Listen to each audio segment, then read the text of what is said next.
आप देख रहे हैं हिंदी माइक। मैं हूं आपके साथ पल्लवी त्रिपाठी। नजर डालते हैं दिन भर की बड़ी खबरों पर। सबसे पहले रुक करते हैं कोरोना आंकड़ों की तरफ।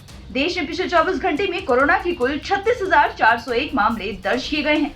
वहीं कोविड से मरने वालों की संख्या 530 रही। उत्तर पूर्व सीमा विवाद पर केंद्रीय मंत्री रिजिजू ने राज्यों से कहा, यथास्थिति बनाए रखें और स्थानीय स्तर पर करें समाधान। उत्तर पूर्व के कुछ राज्यों, विशेष तौर पर असम और मिजोरम के बीच चल रहे सीमा विवाद को लेकर केंद्रीय मंत्री किरेन रिजिजू ने गुरुवार को राज्यों से यथास्थिति बनाए रखने के लिए कहा है। इसके साथ ही केंद्रीय मंत्री ने कहा कि राज्य स्थानीय स्तर पर विवादों का समाधान करें। उल्लेखनीय है कि बीते दिनों असम और मिजोरम के बीच सीमा विवाद के चलते गंभीर तनाव की स्थिति बन गई थी। भारत में तालिबानी मानसिकता का पहला उदाहरण थे मोपला दंगे। राम माधव का पिनराई सरकार पर निशाना। राष्ट्रीय स्वयंसेवक संघ के नेता राम माधव ने 1921 में केरल में हुए मोपला विद्रोह, जिसे मोपला दंगे भी कहा जाता है, को भारत में तालिबानी मानसिकता का पहला नमूना करार दिया है। उन्होंने दावा किया कि केरल की पिनराई विजयन सरकार इसे एक वाम क्रांति बताकर जश्न मना रही है, जो कि इस पर लीपापोती का प्रयास है। महाराष्ट्र में रिश्वत लेने के आरोप में भाजपा नेता नितिन लाडगे समेत 6 आरोपी गिरफ्तार। महाराष्ट्र में भ्रष्टाचार निरोधक ब्यूरो ने गुरुवार को बड़ी कार्रवाई करते हुए पिंपरी चिंचवड महानगर पालिका की स्थायी समिति के चेयरमैन और भाजपा नेता समेत 6 लोगों को रिश्वत लेने के आरोप में पुणे से गिरफ्तार कर लिया है। इसके अलावा लाडगे के निजी सहायक समेत उसके 4 सहयोगियों को भी गिरफ्तार किया गया है। अधिकारियों ने बताया कि लाडगे ने पिंपरी चिंचवड में विज्ञापन होर्डिंग्स के लिए कार्य आदेश को मंजूरी देने के लिए 10 लाख रुपए मांग की थी। जांच आयोग के सामने पेश नहीं हुए परमवीर सिंह, लगाया 25,000 का जुर्माना।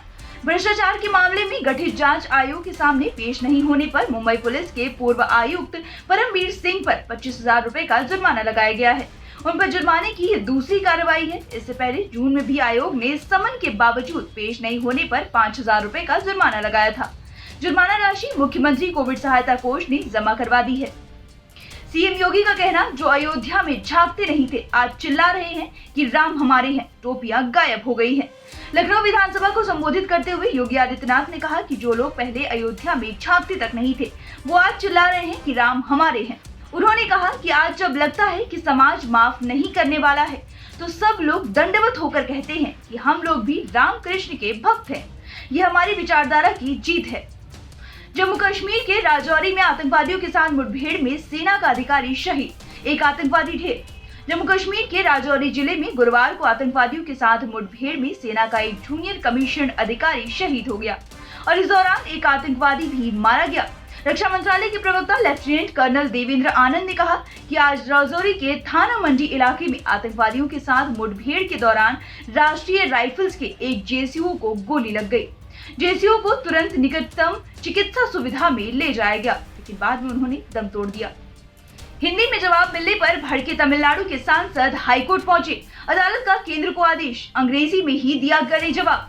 गृह मंत्रालय की ओर से तमिलनाडु के सांसद को अंग्रेजी की बजाय हिंदी में जवाब दिए जाने का मामला मद्रास हाईकोर्ट पहुंच गया है।